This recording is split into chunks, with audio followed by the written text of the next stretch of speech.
Come da venga, vedi, I love you.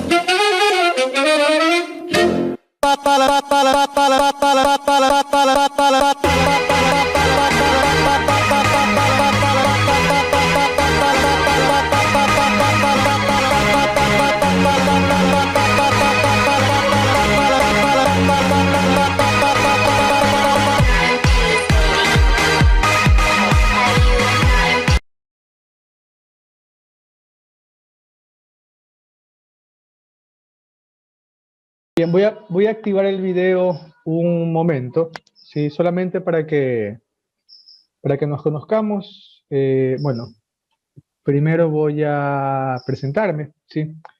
Yo soy Néstor Montaño, soy ingeniero en estadística, soy máster en estadística, estoy haciendo una maestría en inteligencia artificial también, ingeniero en estadística y máster en estadística del SPOL, y soy... y bueno, la maestría en inteligencia artificial la estoy haciendo en una universidad de España. Bueno, tengo experiencia desde el 2009 trabajando y desde el 2008 usando R intensivamente, desde el 2005 usando Python y bueno, también haciendo análisis de datos desde el 2009 básicamente. He trabajado dirigiendo equipos de analítica en empresas, he trabajado siendo analista también. Así que digamos que tengo bastante tiempo trabajando con R principalmente y bueno, también con Python. Así que este curso, la idea o lo que les voy a compartir es un poco de lo que más me ha sido útil y también un poco de lo que es más sencillo captar de R al principio. ¿A qué me refiero con eso? Bueno, me refiero a que R es un mundo, así que van a haber algunas cosas que les voy a ir dando tips de cositas que pueden aprender después de este curso para aplicar en ciertos casos. También formo parte de la Sociedad Ecuatoriana de Estadística, soy parte del directorio nacional de la Sociedad Ecuatoriana de Estadística, que es un ente sin fines de lucro, es decir, que todo lo que se obtiene, o bueno, la utilidad que se llega a obtener con los cursos se reinvierte en la misma sociedad estadística, hablando netamente de los sueldos que hay que pagarle al equipo que está detrás.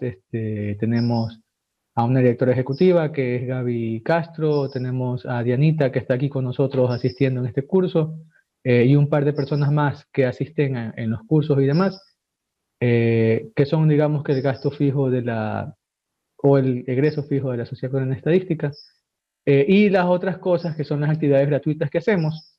Les invito a que nos sigan en nuestra fanpage. Hay un montón de cosas gratuitas que hacemos, charlas, seminarios. Hicimos el R Weekend en septiembre del año pasado, hicimos el Python Weekend en octubre e hicimos el Data Weekend en noviembre del año pasado, que fueron todo un día de charlas una tras otra, abiertas al público. Este R Weekend lo empezamos hace 2 años, cuando no había pandemia, y ahí en cambio el R Weekend fue presencial. Entonces, tuvimos 3 auditorios de una universidad de acá de Guayaquil, Ecuador, llenos. Estuvimos alrededor de 500 personas participando, también de un día completo, un sábado completo, desde las 8:30 de la mañana hasta las 5:30 de la tarde, de charlas y charlas, o talleres en este caso, para aprender R. Tenemos una aplicación para niños, si es que alguien aquí es padre y tiene un niño de 3, 4, 5 años, lanzamos una aplicación para niños. Esta aplicación, la idea es que mejore la comprensión lectora de los niños y resuelvan problemitas matemáticos detrás. Entonces son unos cuentos, en medio del cuento salen unas preguntas que tienen detrás un razonamiento matemático.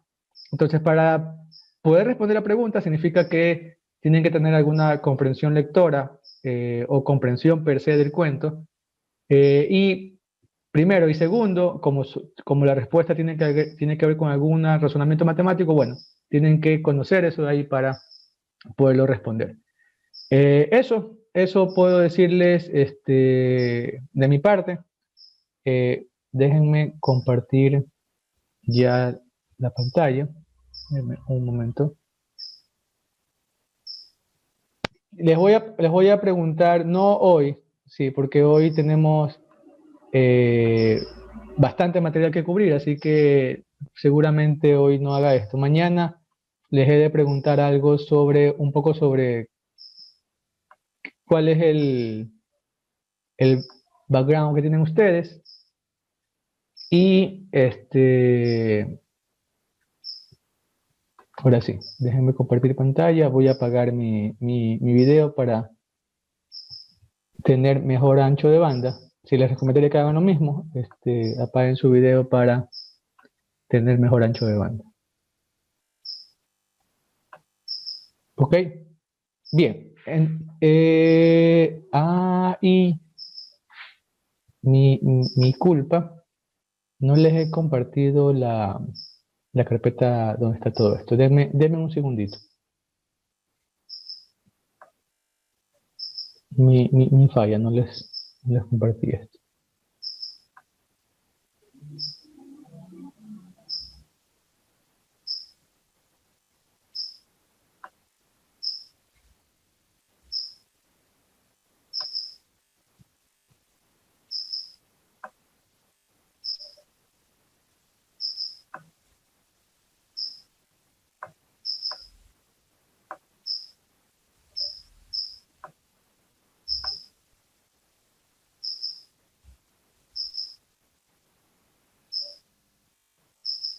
Ok, les voy a pasar ahorita al grupo un link para la carpeta compartida donde van a encontrar las diapositivas, los datos y bueno, después van a encontrar el taller que vamos a hacer y también ahí voy a poner los scripts que vamos a ir haciendo conmigo aquí durante el día. ¿Ok?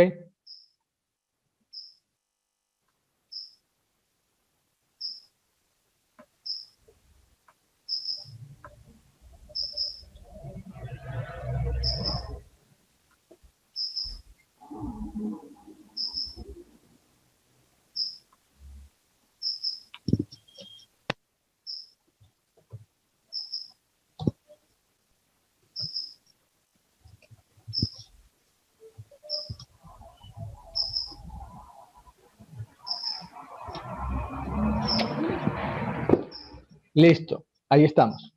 Ok, hasta que ustedes la descarguen y todo, yo voy a ir ya avanzando con el material. La primera parte es netamente de entendimiento general, así que no es necesaria que ustedes estén con el RStudio abierto. Así que mientras ustedes van descargando, yo voy avanzando por acá.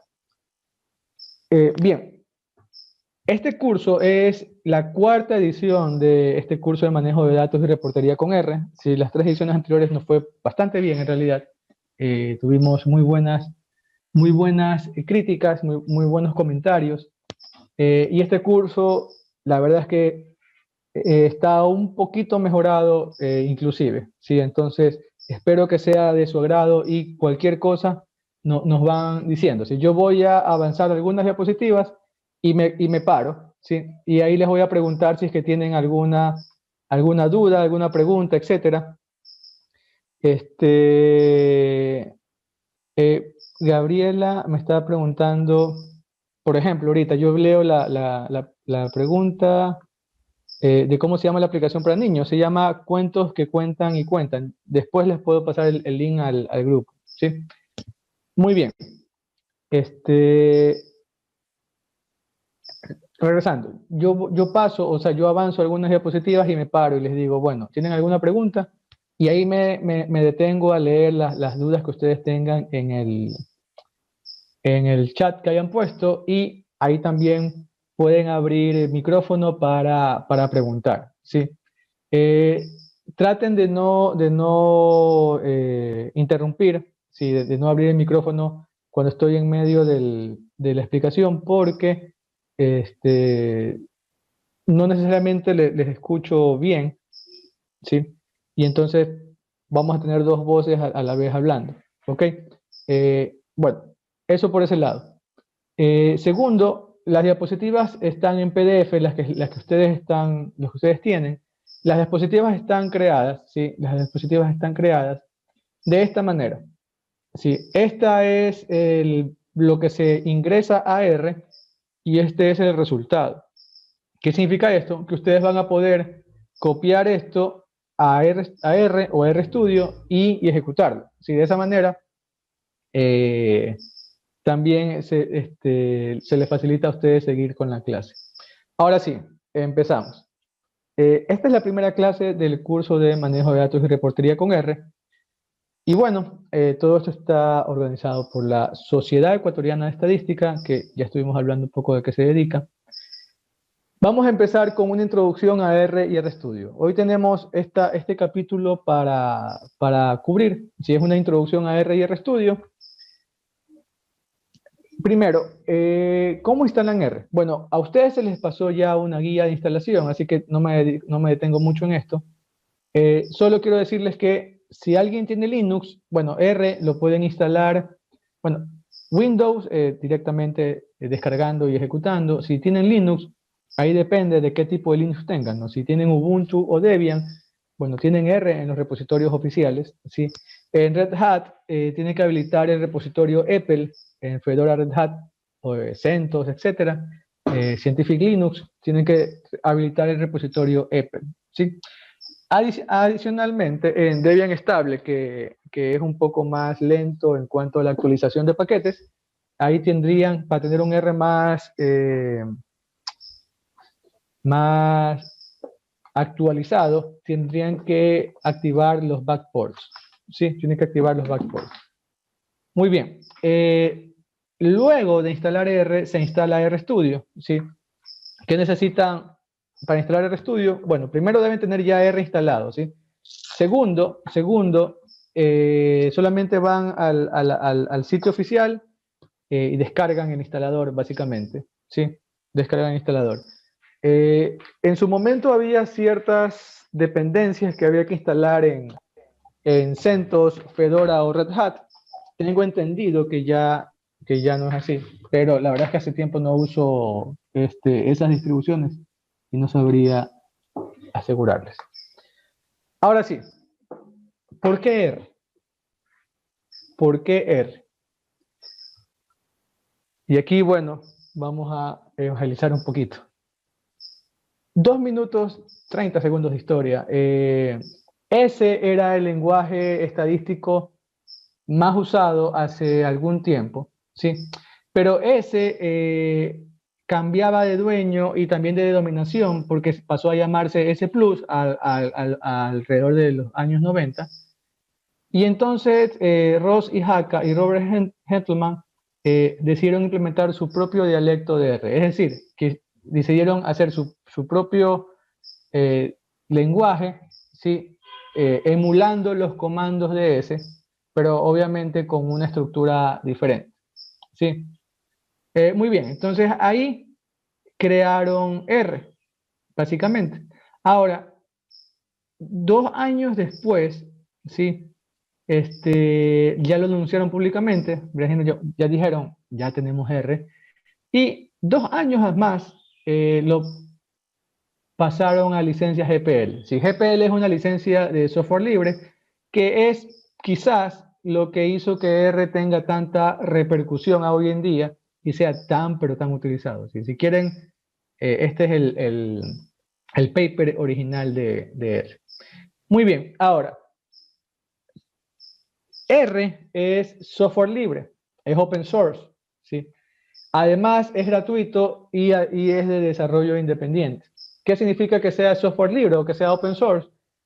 No significa que sea gratuito, no. Esto aquí tiene que ver con las libertades que ustedes tienen con el software, ¿sí? Hay algunos niveles de libertad, sí. La idea es que ustedes puedan redistribuir el software, que ustedes puedan modificar el lenguaje, el software, etc. ¿sí? Entonces, ustedes pueden decir, bueno, ¿y eso en qué beneficia? Benefician dos cosas. Primero, como ustedes pueden redistribuir o pueden hacer modificaciones, significa que ustedes pueden inclusive corregir errores, ¿sí? Significa que ustedes pueden tratar de aumentar las capacidades del lenguaje, ¿sí? Y por ahí va una de las cosas que mejor tiene R, y es que tiene una gran y creciente cantidad de usuarios, tiene más de 12.000 paquetes disponibles en CRAN, sí, que es el repositorio oficial, y hay un montón de paquetes en GitHub. Sí, cada paquete trata de aumentar las capacidades de R. ¿Ok? Segunda cosa que tiene de bueno que sea open source, que sea software libre. Bueno, hay casos en que ustedes necesitan hacer ciertas modificaciones, no en el cálculo, sino en la salida para sus análisis. ¿Sí? Les voy a contar rapidito a lo que me pasó a mí. Yo en el 2008 estaba haciendo mi tesis. ¿Sí? Entonces mi tesis era sobre eh, estimadores robustos o una simulación y para comparar estimadores robustos para el vector de medias y matriz de varianzas y covarianzas. Sí, se escucha complicado, pero no lo es. La idea es básicamente, cuando ustedes hacen, cuando se hace una estimación, cuando se calculan ciertos indicadores estadísticos, los valores aberrantes afectan mucho, ¿sí? Los outliers. Entonces la idea es tener estimadores que no sean tan afectados por esos outliers, y eso se conocen como estimadores robustos. Muy bien, entonces yo tenía que hacer en mi tesis una simulación, coger varios de estos estimadores y compararlos, ver en cuáles casos era mejor el uno versus el otro, etcétera. Sí, una tesis bastante bonita. Y claro, me sacó algunas canas. Primero, yo eh, acá en el 2008 en Ecuador R no era casi nada popular en realidad. Yo lo conocía netamente porque sabía que era muy usado en Estados Unidos ya en ese tiempo. Y eh, busqué los software que tenían implementados los métodos que yo iba a usar, y ninguno tenía implementado excepto R. Si entonces SPSS no lo tenía solamente uno de los 5 que iba a usar. Minitab, Systat, MATLAB tenía 2, SAS, todos esos yo busqué, ¿verdad? Si tenían y no lo tenían. ¿Sí? El único que tenía implementado todos los estimadores robustos que yo iba a usar era R. ¿Sí? Que es también una de las cosas buenas de R, ¿verdad? Casi todos los nuevos métodos estadísticos se desarrollan primero en R, los que son netamente estadísticos. Muy bien, entonces cogí R, me tocó aprender R, ¿sí? Porque como les digo, acá no era nada popular y por ende no lo sabía usar. Cometí N errores que después, mientras iba aprendiendo, me fui dando cuenta de que no debía haber hecho algo de una manera. El resultado no era erróneo, pero sí hacía que mate a mi máquina, o sea, sí la hacía trabajar más de lo que era adecuado. ¿Sí? Eh, ok, entonces yo tenía que hacer una simulación. ¿Sí? Entonces imagínense en esto, yo simulaba una población con algunas características, y de aquí necesitaba el resultado de un estimador, el resultado del otro, y así. Luego simulaba otra población y corría los estimadores y necesitaba los resultados de cada uno de esos, ¿sí? Y así sucesivamente, ¿verdad? Sí. Corría la simulación 10 milésimas y cogía y tenía los resultados, ¿ok? Entonces aquí tenía un montón de cosas, ¿ok? Pero yo necesitaba para poder analizar, para poder hacer mis conclusiones sobre estos resultados, yo necesitaba todo esto, poderlo poner en un solo set de datos, ¿sí? De tal manera que yo pueda analizar este set de datos. Quiere que el que necesitaba o el que iba a tener todos los resultados de mis simulaciones. Pero resulta que cada uno de estos comandos en realidad tenían salidas diferentes, tenían la forma o ciertas cosas diferentes. Entonces, como cada uno tenía una salida en el sentido de que la estructura de la respuesta era distinta, era difícil combinarlo. Más que difícil, era imposible sin modificar algo, ¿sí? Entonces sí, yo podría combinar este con este, pero no podía combinar este con, podía combinar este con este, pero no podía combinar todos. Entonces, como R es software libre, ¿sí? ¿Qué pude hacer? ¿Qué pude hacer yo? Bueno, pude coger, entrar al código, ¿sí? Al código de cada estimador, ¿sí? De cada función que calculaba, y me iba al último, ¿verdad? Y al último cambiaba la salida, o más que cambiaba, estandarizaba la salida, para que de esa manera ya poder todos, que el orden en que me muestren las cosas, que los nombres en que me muestren las cosas, etcétera, sea la misma, y de esa manera ya poderlos combinar y mandarlos acá. Muy bien, eso es la utilidad de usar software libre. ¿Sí? Esa posibilidad les da el software libre. ¿Ok? Y es por eso que muchos prefieren usar software libre a software cerrado. ¿Sí? ¿Ok? Bien, como les decía, aparte R es gratuito. Sí, aparte R es gratuito, tiene partes o muchas empresas han desarrollado cosas sobre R y esas cosas ya no son gratuitas. Pero R per se es gratuito. Hoy por hoy R es uno de los lenguajes más usados para ciencia de datos, para análisis estadístico. Acá pueden ver, por ejemplo, cuántos R User Group hay a nivel mundial. Si hay 884 R User Group registrados. Esos son un montón. Posee uno de los mejores sistemas gráficos existentes. Es más, Python, que es el otro lenguaje muy usado para ciencia de datos, Python miró a R varias veces para hacer sus cosas, para generar o para desarrollar sus paquetes. Y hay paquetes en Python que tratan de imitar estas características o este sistema gráfico que tiene R. Sí. Bien, una cosa que se solía decir siempre es que R era difícil. Siempre decían, ah, sí, R es muy chévere y todo, pero es difícil. Pues bien, eso ya dejó de ser cierto. En mi tiempo, lastimosamente, en mi tiempo, cuando digo en mi tiempo me siento viejo. Pero bueno, reformulo. En el 2008, efectivamente, aprender R era complicado. Tenías diferentes barreras. Primero, que R per se era complicadón, ¿sí? Segundo, que casi no había información en español, ¿sí? Y my English is not very good looking. Así que la información en inglés me costaba el doble de entender. Y tercero, la información estaba muy poco estructurada.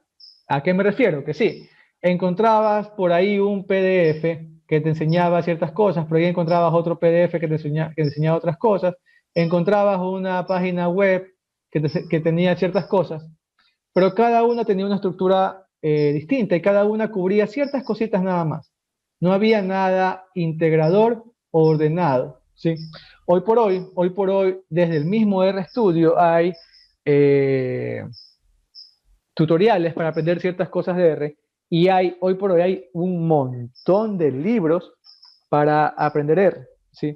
Y también hoy por hoy hay muchos cursos para aprenderlo, ¿sí? Entonces, antes no había eso. Pero la verdad es que en el 2000, si mal no recuerdo, alrededor del 2000, ¿qué será? ¿El 2013? 2013 puede ser.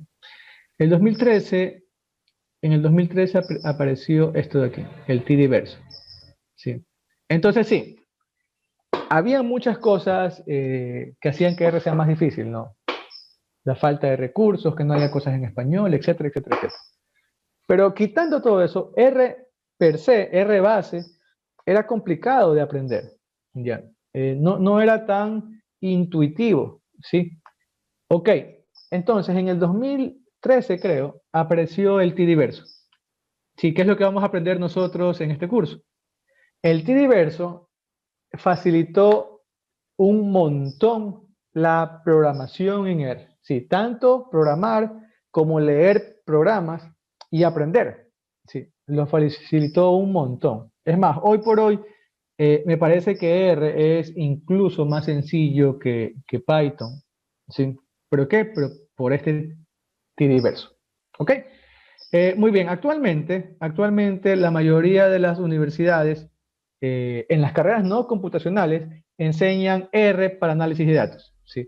Entonces en las carreras de estadística, de economía, cuando le enseñan a los biólogos o a los agrónomos a hacer bioestadística, a hacer análisis de datos, normalmente usan R como base. En cambio, en las carreras computacionales, normalmente enseñan Python, ¿verdad? Sí. Muy bien. ¿Por qué R? ¿Qué otras cosas tiene R? Bueno, es súper flexible, ¿sí? Es súper flexible y se integra bastante bien con otros sistemas o aplicaciones, ¿sí? Como está aquí en la imagen, R se puede conectar a bases de datos, puede descargar información de Internet, eh, tiene sus propios archivos y puede exportar a imágenes, a JSON, a Excel, a GeoTIFF, que es algo geográfico, a CSV, etcétera, etcétera, etcétera. CR es súper, súper flexible. Es más, yo tenía en la última empresa eh, que estuve trabajando en relación de dependencia, eh, yo estaba ahí o era el jefe de planificación de demanda e inteligencia de negocios. O sea, básicamente me encargaba de la parte analítica, ¿sí? Entonces, nosotros teníamos el ERP de la empresa, ¿sí? Nosotros teníamos el ERP de la empresa, ¿sí? Que eh, era muy, pero muy malo para la parte de planificación, ¿sí? Entonces, nosotros toda la parte de planificación la hacíamos aquí, toda la parte de planificación. Sí, entonces teníamos R conectado al ERP y a las bases de datos. Sí, entonces todos los días se ejecutaban ciertos scripts de R para eso. ¿Sí? Y además yo teníamos unos sistemas de inteligencia de negocios, pero es más, teníamos un sistema de inteligencia de negocios que le permitía a los vendedores en su celular, teníamos como 100 vendedores, en su celular ingresar y ver información. Información desde cuánto llevan ellos en el mes hasta si querían ver algo de cliente, ver, este cliente te compra normalmente estos productos, etcétera, etcétera. Pero muchas personas querían los reportes en Excel, ¿sí? Excel es un estándar para visualización de datos, ¿sí? De tablas, de gráficos, etcétera, ¿sí?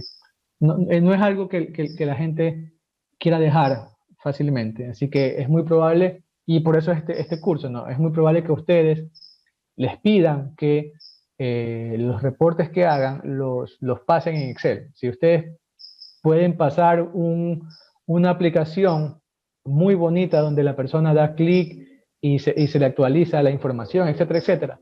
Y a pesar de eso, les vas a decir, oye, pero puedes pasarme esto aquí también a mi correo en Excel.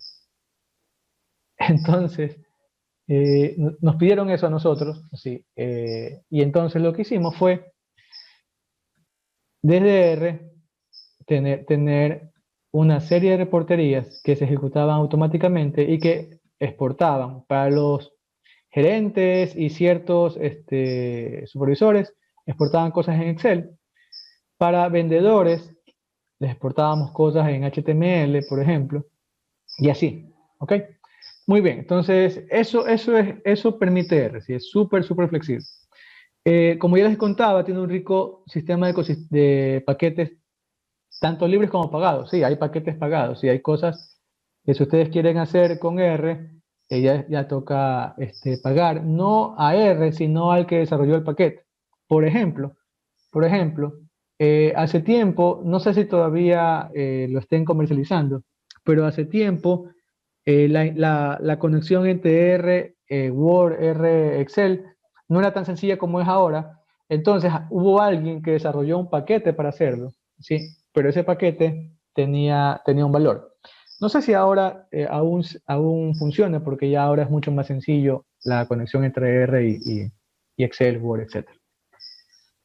O Microsoft, por ejemplo. Microsoft tiene un paquete para conectar R con SQL de tal manera de que tú ejecutas funciones de R en SQL. ¿Para qué? Para que capten un poco la idea. Las bases de datos, eh, alguien abrió el micrófono, por favor. Las bases de datos, sí, las bases de datos están normalmente en un servidor, ¿sí? En un servidor, y ese servidor suele ser muy potente, ¿sí? Entonces ustedes están por acá con su computadora, ¿sí? Y obviamente su computadora no es ni la mitad de potente que el servidor, ¿ok? Entonces lo que hizo Microsoft es que el código de R se corra en el servidor de la base de datos, ganando de esa manera toda la potencia justamente que se tiene en el servidor. ¿Sí? Entonces, eso hizo Microsoft, y ese paquete Microsoft lo permitía usar pagando la versión adquiriendo la versión pagada de SQL. Si ustedes ponían SQL, pues Microsoft les daba ese paquete para que usen R. ¿Ok? ¿Ok? Muy bien. ¿Alguien tiene abierto el micrófono, porfa? ¿Qué más? En la mayoría, bueno, esto ya le dijimos, en la mayoría de los nuevos métodos estadísticos se desarrollan primero en R. Todo lo que es análisis funcional, etcétera, todo eso está desarrollado, casi todo eso de ahí se sale primero en R, ¿sí? ¿Y por qué es eso? Bueno, la mayoría de los investigadores que hacen estadística per se, ¿y por qué reitero el hecho de que sea estadística? Reitero esto porque, en cambio, la mayoría de los nuevos métodos de Deep Learning, ¿sí? Que usa estadística por debajo, pero ya es más Machine Learning. Entonces, la mayoría de los nuevos métodos de Deep Learning, en cambio, se desarrollan en Python, ¿sí? Entonces, en cambio, en R van casi todos los primeros métodos estadísticos. Muy bien.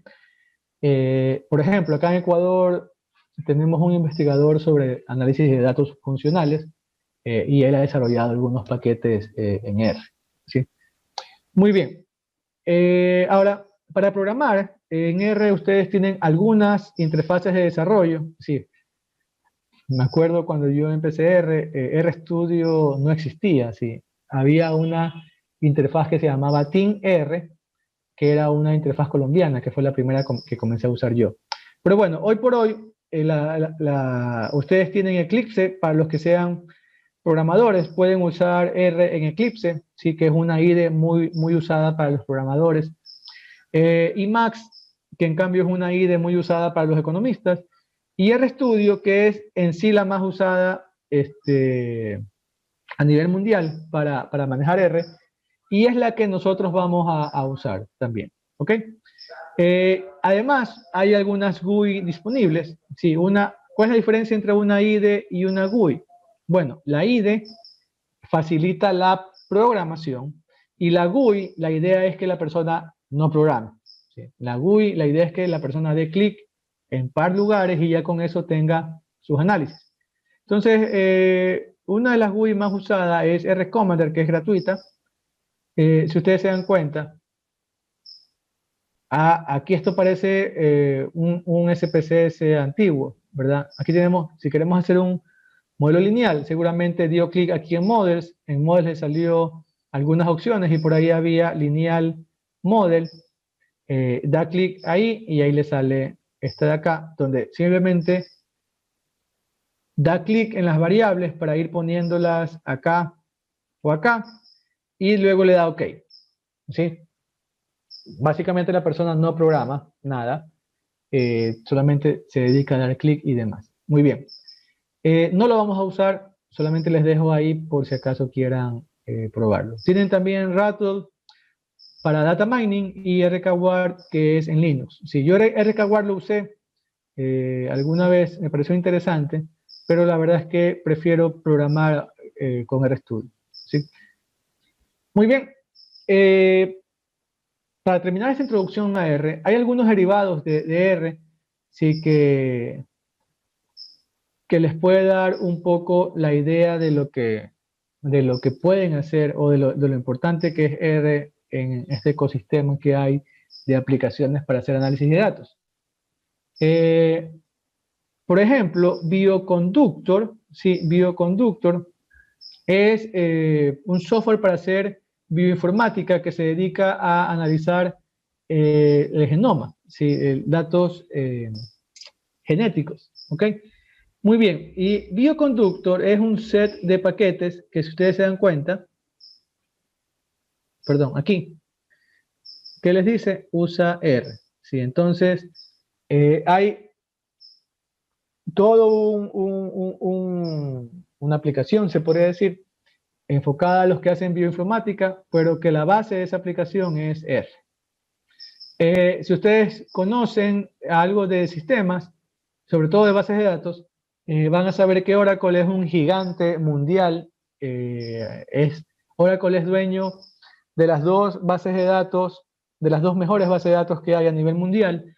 Oracle mismo, sí, que es la base de datos llamada Oracle, que es súper cara, ¿sí? Y MySQL, Oracle compró una empresa, que esa empresa era la que tenía MySQL, y bueno, Oracle es dueño de MySQL, que en cambio es la base de datos gratuita más usada, casi, no sé, voy a decir un número por decir, 70%, por ejemplo. Pero una amplia mayoría, ¿sí? de los sitios web están, usan MySQL, ¿sí? Entonces MySQL es de largo la base de datos más usada a nivel mundial, y es una de las mejores en open source. Oracle es la mejor base de datos, solo que es súper cara, sí, y es privativa, o sea, no es open source. Bueno, Oracle, ese gigante, es más, Oracle estuvo en problemas con Google, porque Oracle también es dueño de Java, eh, y Android usa Java por debajo, Android que es de Google, sí, entonces, bueno. Oracle vio hace algunos años lo importante que era R y crearon esto, Oracle Machine Learning for R, ¿sí? Entonces tienen aquí ellos algunas cosas, ¿sí ven? Tienen una distribución de R de ellos, ¿sí? ¿Qué significa eso? Que ellos, la Organización Mundial de R, los que están detrás de R, sacan una nueva versión y luego Oracle coge esa versión, le hace unas cuantas modificaciones, ¿sí? Y saca su propia versión de R, ¿sí? Esto de aquí también lo hace Microsoft, ¿sí? Microsoft también vio que R estaba, pero en boga, ¿sí? Entonces cogió e hizo lo mismo que Oracle, tiene su propia versión de R. Entonces Microsoft coge R, ¿sí? R base, lo modifica ciertas cosas y saca su versión de R, ¿no? Entonces, por ejemplo, la versión de Microsoft está optimizada para trabajar sobre procesadores Intel y facilita lo que es la computación en paralelo. Eso no significa que no puedan hacer computación en paralelo con R base, no, lo pueden hacer, solamente que en Microsoft R Open es más sencillo, ¿sí? Es más sencillo hacerlo, ¿ok? Bien, entonces una muestra de que dos gigantes mundiales de computación se fijaron en R. Y por último, tienen, si ustedes quieren usar R, ¿verdad? Y no tienen instalado R, ¿sí? Y es más, si alguno de aquí no tiene instalado R, puede usar esto, RStudio Cloud, ¿sí? Que es esto de aquí. Les permite usar R en la nube de forma gratuita para ciertos proyectos pequeños y para más cosas tienen que pagar. También tienen los kernels de Kaggle y tienen Google Colab, ¿sí? Los kernels de Kaggle y Google Colab les permite ejecutar código de R. Si los kernels de Kaggle es, por ejemplo, esto de aquí, son cuadernos, ¿sí? Ya vamos a ver el día sábado o domingo de la próxima semana que son cuadernos, ¿sí? Pero si se dan cuenta, aquí lo que está ejecutando es R. Entonces ustedes abren un notebook de Kaggle, ¿sí? Un nuevo notebook de Kaggle, ejecutan código y ese código se ejecuta en los servidores de Kaggle, ¿sí? Ese es lo bonito. Ahora, Kaggle no solamente tiene eso ahí, ¿no? Kaggle en realidad es toda una comunidad, es una página que tiene muchos datasets, muchos concursos, y ustedes pueden practicar cosas usando Kaggle, ¿sí? Jupyter Notebook es lo mismo, ¿no? Ustedes pueden ejecutar código de R en un Google Colab, ¿sí? Google Colab, como su nombre mismo lo dice, es de Google, ¿sí? La idea es que ustedes abren un nuevo Google Colab y él ejecuta el código de R. ¿Sí? Entonces, por ejemplo, ahí está ejecutando código de R. Yo podría, por ejemplo, poner, a ver si me funciona así directo. Por ejemplo, ¿sí? Entonces ahí ejecuta el código de R. Es muy parecido al kernel de Kaggle, solo que esta vez lo hacen en los servidores de Google. Muy bien. Listo. Ahora sí, vamos a entrar a materia, por así decirlo. Vamos a abrir el RStudio, ¿sí? Bien, hasta antes de esto, hasta aquí. Hasta aquí, ¿alguna pregunta? Hasta aquí, ¿alguna pregunta? Aquí dice, en R Cloud, ¿se puede compartir proyectos online entre otros usuarios distintos? No sabría decirte, pero tú puedes, sí, tú puedes conectar RStudio con GitHub, ¿verdad? Y entonces en GitHub ya puedes compartir, ¿verdad? Pueden estar varios conectados a un repositorio central de GitHub y de esa manera haber compartido o estar compartiendo lo que va avanzando cada uno. Ahora, RStudio tiene algo para manejo de equipos, ¿sí? Pero es pagado, ¿ya? RStudio tiene algo para manejo de equipos, es decir, si ustedes trabajan en una empresa donde tienen 10 científicos de datos o 10 analistas, ¿verdad?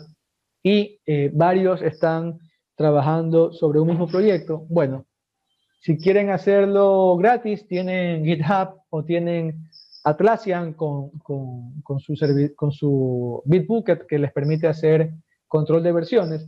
O si quieren hacerlo pagado, también tienen GitHub, también tienen Bitbucket y tienen RStudio Teams que les permite manejar equipos de ciencia de datos. Sí, manejar equipos de ciencia de datos. Muy bien. Ahora sí. Vamos a empezar a ensuciarnos las manos en este curso de manejo de datos y reportería con R. Vamos a empezar a ensuciarnos las manos. Vamos a abrir RStudio. ¿Cómo hacemos eso? Bueno, vamos al inicio y ponemos RStudio, ¿sí? Y aquí un detalle. Si cuando ustedes instalan R y RStudio, se les instalan dos cosas. Denme un segundo. Aquí está. Se les instala, valga la redundancia, R y RStudio. Es decir, ustedes tienen instalado R, que es una cosa, y tienen instalado RStudio, que es otra cosa. Obviamente, RStudio se comunica con R, o corre R debajo o por debajo. Ok, pero ¿por qué hago esta aclaración? ¿Por qué? Porque es muy común que al inicio cometan el error de abrir R, si abren R, en lugar de abrir RStudio. Y la idea es que no, esto aquí no queremos abrir este de acá. ¿Sí? Entonces, recuerden, abrir RStudio. ¿Sí? No abran R, sino RStudio. Ok, entonces vamos a abrir RStudio. ¿Sí? Vamos a abrir RStudio. ¿Sí? Y a ustedes les debe aparecer algo parecido a esto. Ah, perdón, denme un segundo que yo tengo cambiado un poco la apariencia. Ok, así les debe aparecer a ustedes. Si es la primera vez que ejecutan RStudio, seguramente les aparece así. ¿Ok? Bien, vamos a ir acá arriba y vamos a poner RScript. Sí, vamos a poner RScript. Sí, entonces vamos a dar clic aquí. ¿Sí? Y con eso vamos a abrir un nuevo script de R. Entonces, una vez que ustedes dan new RScript, ¿verdad? Una vez que dan aquí new RScript o, en su defecto, hacen Ctrl-Shift-N, se abre un nuevo script de R, ¿correcto? Y la pantalla de RStudio se divide en 4 paneles. ¿Sí? Un panel, ¿ok? En 4 paneles. ¿Ok? Muy bien. Entonces, vamos a ver qué es cada uno de estos 4 paneles. El panel superior izquierdo, ¿sí? Tienen el editor de scripts, que es donde ustedes van a escribir el código, ¿sí? Tienen además un visor de datos. ¿Ok? Entonces vamos acá a RStudio. Aquí que tienen, bueno, esto de aquí es un script. Si ven, yo tengo un pocotón de scripts abiertos. Este de aquí es un script. Entonces aquí ustedes van a ir digitando los comandos de R. ¿Sí? Ahí ustedes van a ir escribiendo el programa. ¿Ok? Y aparte, en este mismo lado van a tener un visor de datos. ¿Sí? Entonces voy a poner lo siguiente, voy a poner view, mtcars, ¿sí? Lo voy a ejecutar. Y si se dan cuenta, se abrió, si ven el icono que es distinto, es una especie de tablita, este icono de aquí. Bueno, eso de ahí significa que es un set de datos que lo estamos visualizando dentro de RStudio. Entonces, todo esto de aquí son los datos que están contenidos en este objeto, en este data frame, y ya van a ver más adelante qué es eso. Ok, entonces aquí pueden filtrar, pueden hacer otras cositas, pueden buscar cosas dentro del dataset, pero eso es básicamente el visor de RStudio. Ok, entonces tenemos script, ¿sí? Tenemos el script y el visor, que todas esas dos cosas se muestran en este panel superior izquierdo. En la parte superior derecha, en cambio, tenemos el environment o los objetos que estamos trabajando y el historial, ¿sí? Y otras cosas más en realidad. ¿Sí? Entonces aquí tenemos el environment, ¿sí? Que déjenme vaciarlo. El environment que a ustedes les debe salir vacío, ¿verdad? Si es que no han hecho nada en R, les va a salir vacío. Tenemos la historia, ¿sí? El historial de comandos. Tenemos conexiones, tutorial, que después lo vamos a ver, las conexiones las vamos a ver después. ¿Sí? En la parte inferior derecha, ¿sí? En la parte inferior derecha, tenemos algunas pestañas para archivos, los gráficos, los paquetes instalados, ayuda y un visor. ¿Ok? ¿Ok? Muy bien. Entonces, fíjense aquí. Aquí están los archivos, está una especie de explorador de Windows, donde están los archivos. Ustedes pueden dar clic y pueden ir entrando y demás. ¿Okay?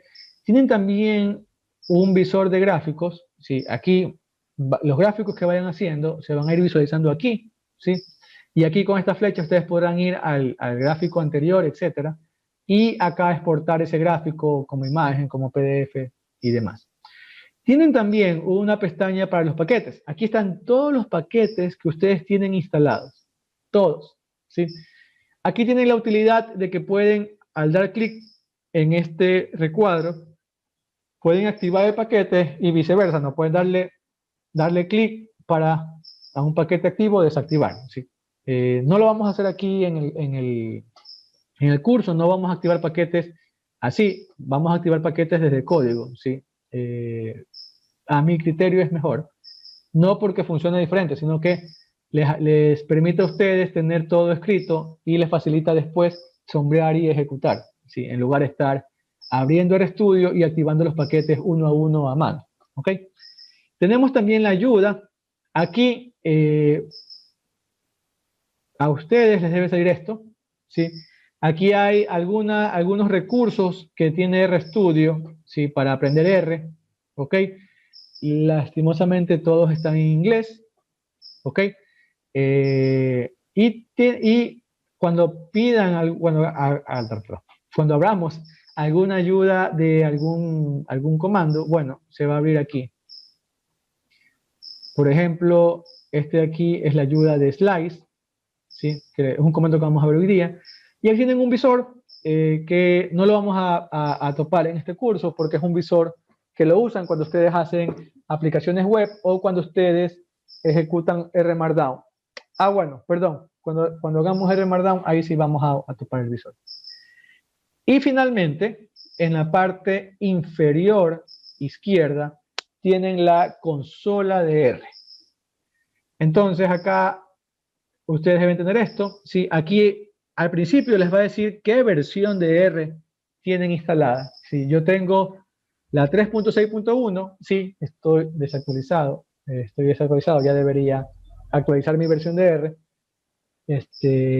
Ustedes deben tener, si lo instalaron recién, deben tener la versión 4.02, me imagino. ¿Ok? También les dice qué versión están corriendo en cuanto a si están usando la 32 bit o la 64 bit. En mi caso estoy usando la de 64 bit. ¿Ok? Bien. Entonces eso es RStudio. ¿Ok? Entonces, esto de aquí es RStudio. Ahora, ¿por qué usamos RStudio? Bueno, hoy por hoy es la IDE más usada de R, ¿sí? Y es más, RStudio como empresa invierte bastante en el desarrollo de R, ¿sí? RStudio también te permite usar otros lenguajes, por ejemplo Python, ¿ok? A lo largo del curso van a ir descubriendo ciertas características de RStudio, ¿sí? Que es lo que lo hacen tan apetecible, ¿sí? Pero, por ejemplo, ahorita podemos decir que todo integra en una sola ventana. Si se dan cuenta, tenemos una ventana y ahí está todo metido. Bueno, puede parecer algo trivial, pero resulta que la GUI por default de R no hace eso, ¿sí? La GUI por default de R te va abriendo varias ventanas. Entonces, tener todo en una sola ventana era algo que se agradecía. Se integra a la consola de R. Esta es la consola de R. Es más, esto de aquí es R, es la consola de R, para ser exacto. ¿Sí? Todo esto de acá, ¿sí? Son cosas netamente de RStudio. ¿A qué me refiero? Por ejemplo, cuando abrimos este set de datos mtcars acá, cuando abrimos este set de datos aquí, ese set de datos ya no está en R, está en RStudio. ¿Sí? Bueno, luego van a ir viendo la diferencia. Pero en todo caso, aquí está la consola de R, se está ejecutando aquí R por debajo, RStudio ejecuta R por debajo. ¿Ok? Podemos ejecutar código de script. ¿Qué significa eso? Que yo puedo mandar el código que tengo acá, y que es la forma de trabajo que vamos a usar nosotros. Todo este código de aquí, que voy a mandar acá a la consola para que se ejecute. ¿Ok? Tiene resaltado de sintaxis, completado de sintaxis. ¿Qué significa eso? Bueno, por ejemplo, yo aquí, denme un minuto, déjenme poner más grande.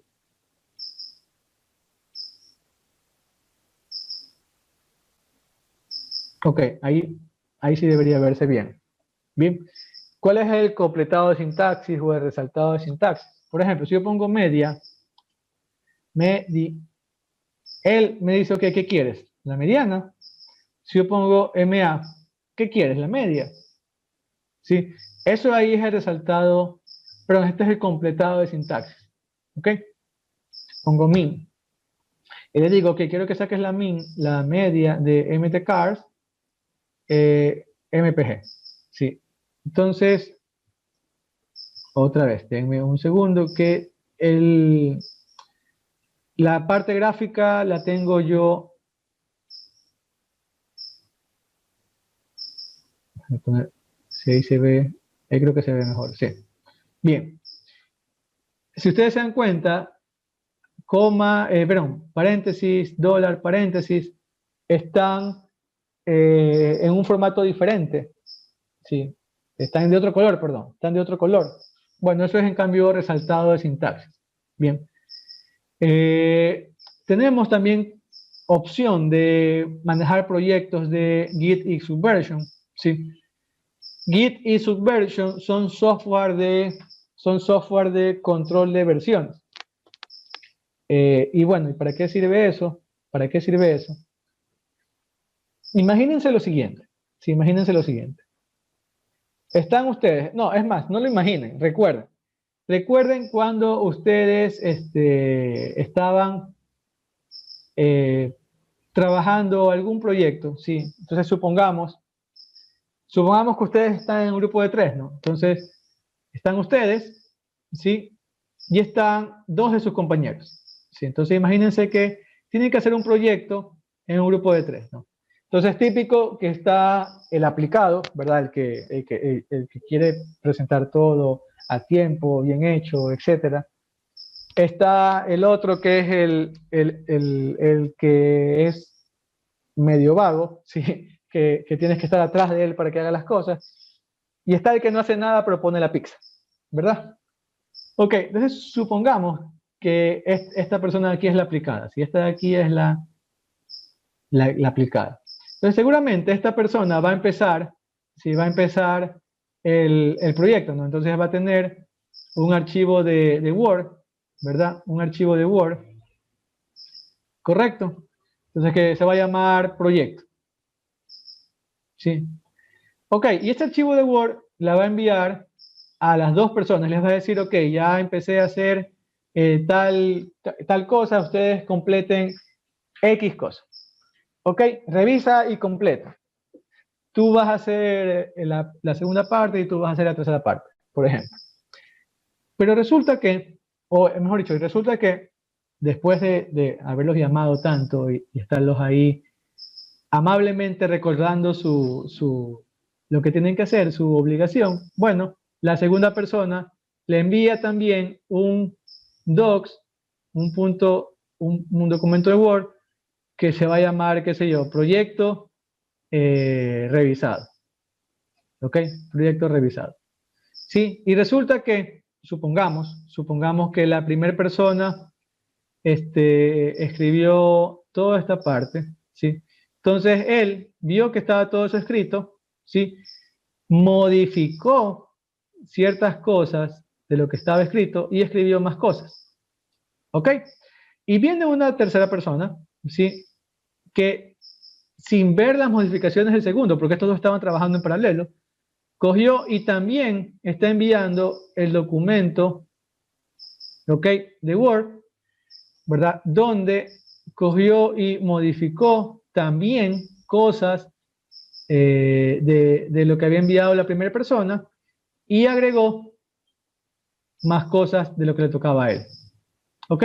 Y todo eso se lo envían a la persona aplicada, ¿no? A la primera persona.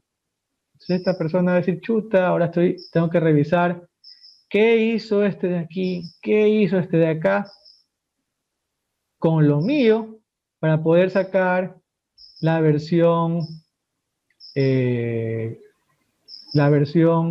consolidada. ¿Ok? Y eso sin entrar a las revisiones, ¿no? Cuando ustedes tienen tesis, cuando ustedes tienen, sin entrar a las revisiones, cuando ustedes tienen tesis, ¿verdad? Tesis.docs, ¿verdad? Y luego tienen tesis versión 2, ¿correcto? Y luego tienen tesis final, ¿verdad? Y luego tienen tesis final 2 y comienzan, ¿no? Que tesis final